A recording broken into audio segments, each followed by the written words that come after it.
Hello, नमस्कार दोस्तों। मैं पंकज टेकटा आज आपको स्पीति घाटी की तरफ लेके जा रहा हूँ।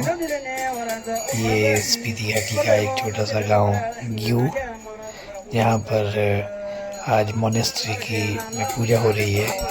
तो यहाँ पे ये पारंपरिक तौर पर पूजा कर रहे हैं। तो यहाँ पे एक पत्थर की पूजा कर रहे हैं और उसके बाद इस पत्थर को एक आदमी के ऊपर रखेंगे, जिससे और उसके बाद एक बड़े से पत्थर से उसको इसको फाड़ देंगे और ये बीच से फट जाएगा। तो बने रहिए दोस्तों और देखते रहिए कैसे कैसे ये यहाँ पे पूजा विधि होती है और इस पत्थर को तोड़ते हैं।